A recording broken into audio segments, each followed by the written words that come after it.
జై శ్రీమన్నారాయణ. ములక్కాడ టమాటా వేసి చారు చేస్తున్నానండి, మొరింగా రసము.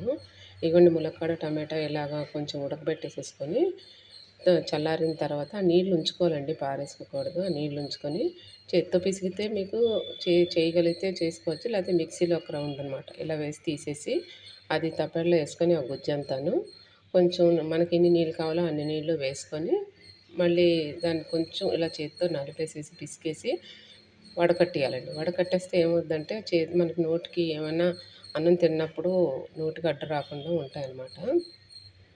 చిన్న చిన్నగా అయిపోతాయి కదండీ ములక్కాడ తలక అవి.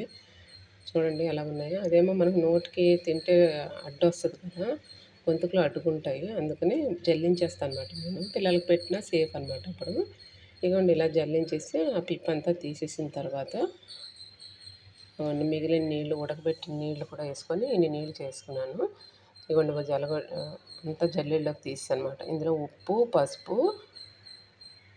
వేసానండి, పసుపు, జీలకర్ర, మిరియాల పొడి వేసాను. పసుపు, మిరియాల పొడి, జీలకర్ర పొడి వేసేసి పొయ్యి మీద చింతపండు వేసి మరగటానికి పెట్టాలన్నమాట. ఇలాగండి ఒక్క పొంగు రానిచ్చుకొని మనం పోపు వేసేసుకోవడమే. నేను చింతపండు ఎప్పుడూ పిసికి చేయనండి, అలా పడేస్తాను. అది ఎంత చింతపండు తాలూకు పులుపు వస్తే అంతే చాలు. పిసికితే పులుపుతనం ఎక్కువైపోద్దని అనుకుంటాను నేను.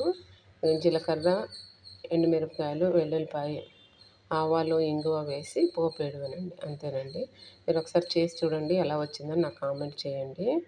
చాలా రుచిగా ఉంటుందండి. మనం ములక్కాడ సాంబార్ చేసుకుంటే ఎంత రుచిగా ఉంటుందో ఈ రసం కూడా అంత రుచిగానే ఉంటుంది. నా వీడియో మీకు నచ్చినట్టయితే లైక్ చేయండి, షేర్ చేయండి, సబ్స్క్రైబ్ చేయండి, కామెంట్ చేసి చెప్పండి ఎలా ఉందో. నా వీడియో చూసినందుకు థ్యాంక్స్ అండి, ధన్యవాదాలు. Thank you.